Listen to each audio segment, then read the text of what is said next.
cyane ikibazo ni iki imyaka yose Nyakubahwa Perezida wa Repubulika ni icyuma habaye iki kugira ngo icyo cyuma kinanirane cyo kuba gihari byarakererewe Nyakubahwa Perezida wa Repubulika ariko byakerejwe n'iki twari twagiteganyije mu mushinga dukoranaho na IFAD ariko gahunda zo kukigura ziri imyaka ingahe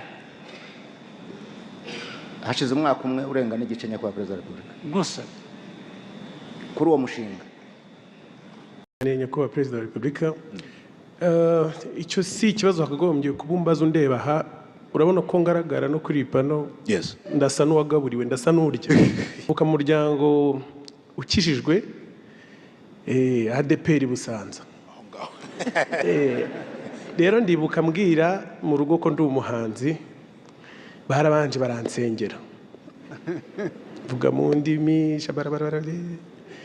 ariko babona ndacyakomeje rero hari umuntu w'umugande twari duturanye aza kumgira inama ati rero kugira ngo ugaragare nk'abahanzi shyiraho utudirede umunsi rero mama yambonye nashyizeho amadirede aravuze ati yo dore disi ko abazimu bamugize si n'ikintu cyumvikanaga muri sosiyete bisanzwe kuba umuhanzi sagihobe work with.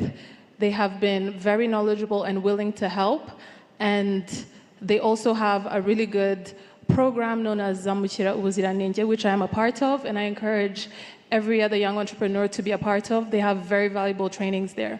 I hope to get some help on my issues. Thank you. Murakoze cyane tugarutse uretse gatoya mbere yuko dukomeza gufata abandi reka hagire abasubiza icyo kibazo niba ni Minister wa Commerce RDB or whoever bagisubize RDB. Murakoze Nyakubahwa President Kumijambo. The challenge that was raised is the very reason why we created the one-stop center. bisaba iki ntabwo nabyumvise neza monetization ya social media y'imbuga nkoranyambaga ikibazo rero abantu bahura nacyo mu Rwanda ni iki kuki ugomba kwita undi muntu w'ahandi kugira ngo ukore amafaranga utari umunyarwanda ikibazo ni iki niki ngo tugikemure Bruce ni ikihe kibazo gihari kuki social media hano mu Rwanda zidahinduka amafaranga uyu ni umwanya kuko n'urubyiruko hanze iki kintu kiri kuvugwa cyane murakoze Nyakubahwa Perezida wa Repubulika kugira ngo umuntu akorera amafaranga ku mbuga nkoranyambaga hari ads publicité zinyuraho izo publicité nizo dukuramo amafaranga no kuvuga ngo ibigo bije kwamamaza nk'urugero nasohoye indirimbo iyo ndirimbo sinzi na mujya mubibona iyo mugiye mu bindi bihugu iyo ugerageje nko kuyikandaho hari aka video gato gatambuka kamamaza ukabanza ukakareba abo bantu babishyuye ayo niyo mafaranga azakagaruka akagera ku bakoze iyo content hano mu Rwanda rero bisa nkaho twese turi premium bisa nkaho twese twishyuye kujya tureba tutarebye publicity izo publicity ntago zigeze zinyuramo muri ubwo buryo rero ntago tubasha gukorera amafaranga uko bikwiye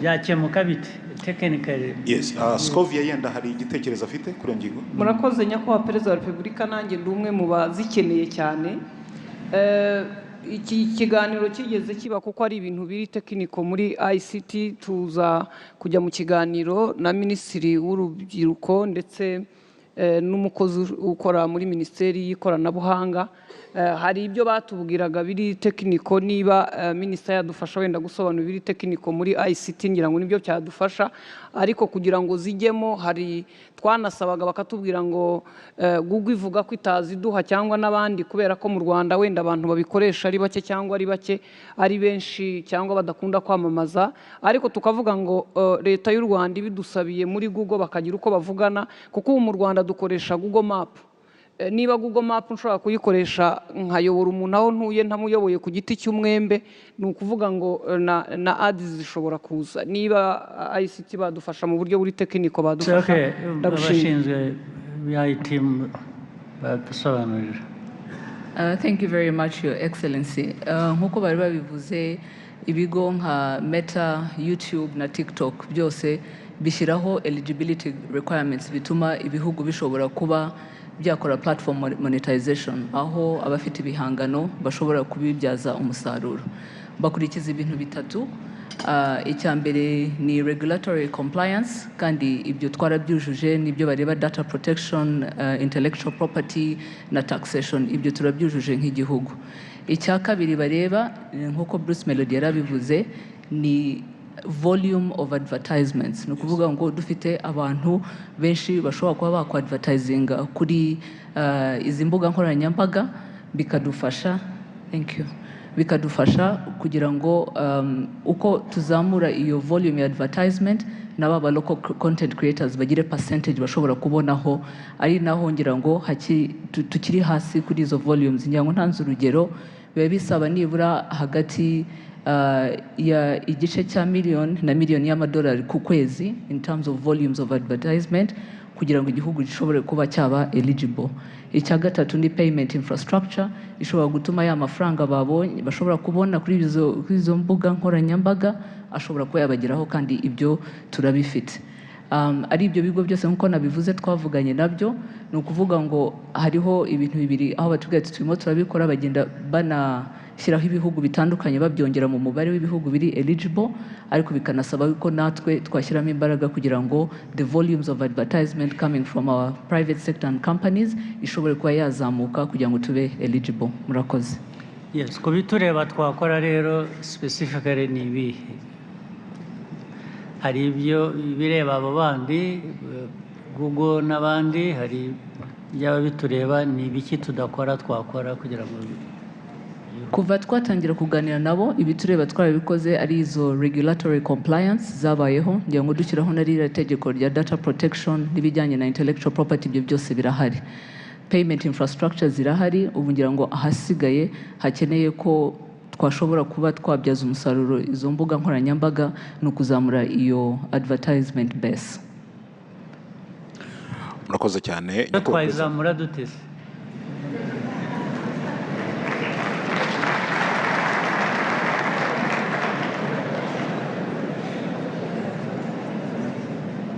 Tuyizamure dute? Your Excellency, I think ibi ni ukubifata twese nk'umukoro, companies zose zikumva ko social media is also a platform where you can do advertisements, kandi nabyo bigira iyo network effect ishobora gufasha baba local content creators bacu. Harimo kutamenya rero kwaba ngira ngo nk'aba local content creators bo bamaze kubimenya, bakomeje bagirana ibiganiro na companies ubu nizo dukeneye zamenya zite to mobilize.